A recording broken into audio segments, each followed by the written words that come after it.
علیکم اللہم صلی علی سیدنا محمد وعلی آلہ وصحبہ وسلم۔ اللہ تعالیٰ اس ملک کو اور امت پر خاص کرم کرے اور اس ملک پہ خاص کرم کرے۔ آج بات کریں گے اسی کل کے حوالے سے کہ خوشی اور غم کیا چیز ہے، ٹھیک ہے۔ جیسے عزت اور اس کا برعکس یا ذلت والا جو کام ہے وہ اللہ کے یہاں کا ہے، وہ میں نے آپ کو بتایا تھا۔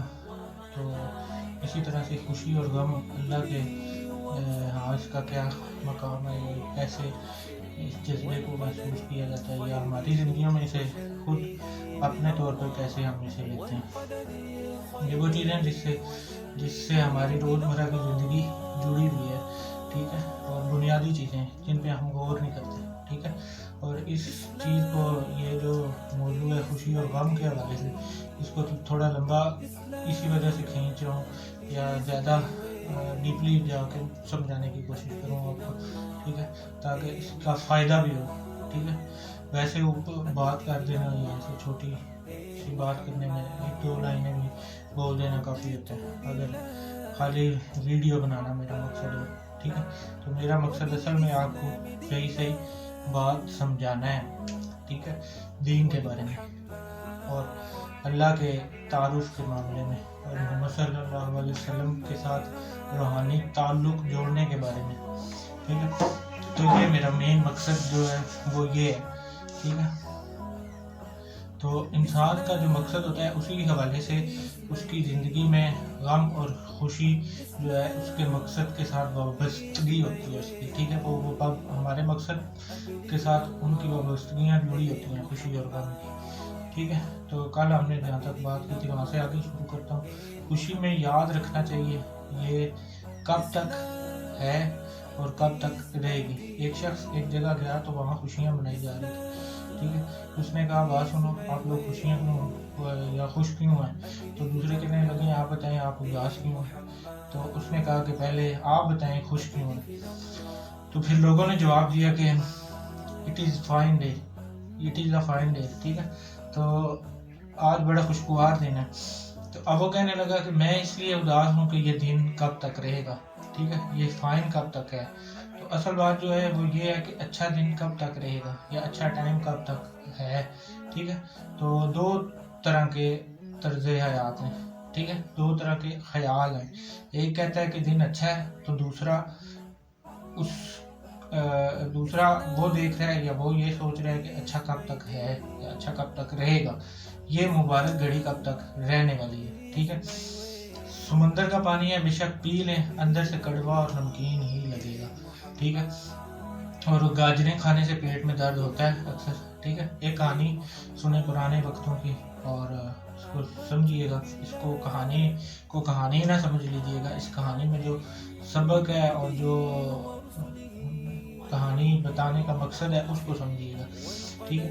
ایک اندھیر نگری تھی، ٹھیک ہے۔ اندھیر نگری میں جو ہے وہ چوپٹ راجہ تھا، اس چوپٹ راجے کی حکومت تھی، ٹھیک ہے۔ اور اس بستی کے اندر اندھیر نگری تھی کہ ہر چیز ایک ہی بھاؤ پہ بکتی تھی اور ہر چیز کا ایک ہی بھاؤ تھا، ٹھیک ہے، جیسا کہ آج کل ہمارے ملک کی حالت، ٹھیک ہے۔ اس ملک کے حوالے سے بھی اس کہانی کو آپ ایڈجسٹ کر سکتے ہیں اور اپنی زندگیوں میں بھی ایڈجسٹ کر سکتے ہیں، ٹھیک ہے۔ ایک چیلا اور ایک گرو دونوں ایک بستی میں گئے اور گرو کہنے لگا اس نگری میں نہ ٹھہرو کہ یہاں تو نیک اور بد کا ایک ہی ریٹ ہے، ٹھیک ہے۔ تو قیمتی سے قیمتی چیز بھی ٹکا سیر ہے اور عام سی شے بھی جو ہے وہ بھی ٹکا سیر ہی ہے، ٹھیک ہے۔ سیر کا مطلب ہوتا ہے کلو یا کے جی، ٹھیک ہے، قیمتی سے بھی۔ اب یہیں کوئی بات نہ کرنا گرو چیلے سے کہنے لگا اور چپکے سے یہاں سے نکل چلو، ٹھیک ہے۔ تو چیلے صاحب کہنے لگے یہ تو اچھی بات ہے کہ ہر چیز سستی ملتی ہے۔ گرو کہنے لگا اچھا تیری مرضی ہے، میں تو جا رہا ہوں، تم یہاں ہی رکنا چاہتے ہو تو رکو، لیکن آخر بار پھر کہتا ہوں اس بستی سے بچ جا اور نکل جا میرے ساتھ، ٹھیک ہے۔ چیلے نے گرو سے کہا، اب چیلا کیا کہہ رہا ہے کہ گرو سے کہنے لگا کہ آپ مہربانی کریں مجھے یہاں ہی رہنے دیں، آپ نے اگر جانا ہے تو جائیں، ٹھیک ہے۔ اب گرو تو گرو ہوتا ہے، گرو نے چیلے کو سبق سکھانے کے لیے وہاں رہنے کی اجازت بھی دے دی. ٹھیک ہے. کچھ عرصہ کے بعد جب گرو کا وہاں سے گزر ہوا تو چیلا مفت کا مال کھا کھا کے اور جسے ہم آرام کہتے ہیں یہاں ڈرامی کا مال کھا کھا کے موٹا تازہ ہوا تھا, صحیح صحت مند ہو گیا تھا. اب چیلے نے یہاں رہ کر خوشی کا ٹائم دیکھ لیا تھا. ٹھیک ہے. اب اس چیلے کو خوشی آسانی اور فراوانی سے ملی تو وہ کھاتا پیتا چلا گیا. ٹھیک ہے. اور خوشیاں کھا کھا کر وہ صحیح موٹا تازہ ہو گیا. ٹھیک ہے. تو اور ایک شخص اب اسے کہ وہاں رہتے ہوئے جو ہے اس اندھیر نگری میں کسی کی چوری ہو گئی. ٹھیک ہے. اور ایک شخص کو سزا کے طور پر سزائے موت بھی سنا دی گئی کیونکہ اندھیر نگری ہے. ٹھیک ہے. تو اس کے راجا چوپڑ نے کہا کہ اس کو پھانسی دے دی جائے. جب پھانسی کا پھندا تیار کیا گیا تو وہ چور کی گردن سے ذرا بڑا بن گیا. ٹھیک ہے. کیونکہ اب وہ اندھیر نگری تھی اور اس کا چوپٹ راجا بھی تھا. چوپٹ راجا صاحب نے فرمان جاری کیا کہ یہ پھندا جس کی گردن میں فٹ آتا ہے اس کو پھانسی دے دو. ٹھیک ہے. اندھیر نگری میں تو ایسا ہی ہوتا ہے. تو اب وہ پھندا اس چیلے کی گردن میں فٹ ہو گیا. ٹھیک ہے. تو اب چیلے نے گرو کی منت سماجت کرنی شروع کر دی کہ مجھ سے غلطی ہو گئی ہے, اور کہا کہ جسے میں غلطی سے خوشی سمجھ رہا تھا اصل میں تو یہ وہ کچھ اور واقعہ نکلا ہے. ٹھیک ہے. تو چیلا صاحب گرو سے معافی مانگنے لگا اور زندگی بچانے کی درخواست کرنے لگا. تو گرو نے کہا کہ ٹھیک ہے چلو جو میں کہتا ہوں وہی کہتے جانا. ٹھیک ہے. جب وہ پھانسی گھاٹ کی طرف جانے لگے تو گرو نے کہنے لگا کہ اس سے چیلے کو پھانسی دینے سے پہلے مجھے پھانسی دی جائے. ٹھیک ہے. اب وہ دونوں جھگڑا کرتے جا رہے تھے. ٹھیک ہے. کہ پھانسی مجھے ہونی چاہیے اور چیلا کہہ رہا تھا مجھے ہونی چاہیے. اس طرح ایک شور مچ گیا. تو راجا نے پوچھا کہ یہ جھگڑا کیا ہے. تو گرو نے کہا کہ یہ بہت ہی شبھ گھڑی ہے. ٹھیک ہے. یہ بہت ہی مبارک گھڑی ہے, یہ بہت ہی خوشی کا وقت ہے. ٹھیک ہے. میں تو سیدھا جنت میں جاؤں گا. ٹھیک ہے. پھانسی اگر لگتا ہوں تو راجا کہنے لگا اچھا تو یہ بات ہے تو پھر ایسا کرو کہ مجھے پھانسی لگاؤ. ٹھیک ہے. تو اس کہانی کو کہانی مت سمجھیے گا, اس کے مقصد کے پیچھے اور اس کے اندر جو مقصد ہے اور غور سے فکر سے اس مقصد کو سمجھیے کہ اندھیر نگری کیا ہوتی ہے. ٹھیک ہے. اور اندھیر نگری میں کیسے قانون اور اصول کام کرتے ہیں. ٹھیک ہے. تو جسے آپ خوشی جان رہے ہوتے ہیں اس کا اصل کچھ اور ہی ہے. ٹھیک ہے. تو ہم ذرا ظاہری اور فوری خوشی میں گم ہو جاتے ہیں, جس کا بہترین ریفرنس میں آپ کو قرآن سے رب نے خود دیا ہے, جو دیتا ہوں آپ کو. ایک آیت کا ترجمہ ہے کہ انسان بڑا ظالم اور جلد باز ہے. ٹھیک ہے. اور اس طرح ہم سلو اور آخری خوشی جو اصل میں ہے, ٹھیک ہے, اسے گم کر بیٹھتے ہیں. ٹھیک ہے. اب اس انسان پر افسوس ہے جس نے دنیا کی خوشی پر اپنی آخرت کی خوشی کو قربان کر دیا. اس انسان پر بھی افسوس ہے جس نے قلیل متفات کے لیے بعید سودا ضائع کر دیا. اور افسوس اس انسان پر بھی ہے جس نے دنیا کی چھوٹی چھوٹی خوشی متفات کے لیے آخرت اپنی ضائع کر دی. ٹھیک ہے.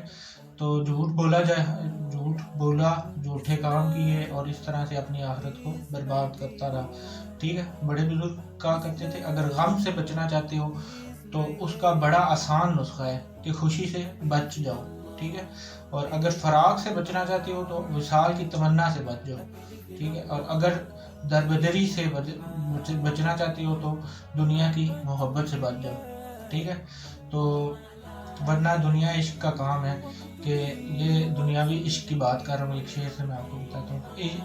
اے عشق تو نے اکثر قوموں کو کھا کر چھوڑا. ٹھیک ہے. تو جس گھر سے سر اٹھایا اس کو بٹھا کے چھوڑا. یہ عشق دنیاوی عشق کے حوالے سے یہ ایک شعر میں نے آپ کو بتایا سنایا ہے. اصل میں عشق کا مزاج ہی ایسا ہے, یہ وہ درخت ہے جس کے نیچے کوئی چیز اگتی نہیں ہے. یہ بہت مشکل مقام ہے. تو یہ سارے کے سارے واقعات اور حقیقتیں خوشی اور غم کی ہیں. ٹھیک ہے. اور یہ اپنی اصل شکل میں اور انتہا پہ کیسی ہیں یہ میں نے آپ کو بتانے کی کوشش کی ہے اور کر رہا ہوں. اب آپ یہاں تک یہ واضح ہو جانا چاہیے کہ خوشی اور غم کیا ہے. ٹھیک ہے. اب دوسری بات کی طرف چلتے ہیں کہ بعض اوقات ہماری خوشی دوسرے کا غم ہوتی ہے. ٹھیک ہے. اس بات کو سمجھتے ہیں. اگر ہم یہ جانتے اور کرتے بھی ہیں اور ہماری خوشی بھی اس میں ہوتی ہے کہ گوشت کھانا ہمارے لیے خوشی کا باعث ہے. ٹھیک ہے. تو غور کریں اس میں بکرے کے لیے کیا خوشی ہے. ٹھیک ہے. اگر ہم اللہ کے حکم کی بات کریں یا دیکھیں اس طرف سے تو بکرے کی بھی اسی میں خوشی ہے کہ وہ اسے کھایا گئے، ٹھیک ہے، کیونکہ اس کا مقدر رب نے اسے ایسے دیا ہے یا رکھا ہے، ٹھیک ہے۔ آگے نیکسٹ دوسری ویڈیو میں بات کرتا ہوں۔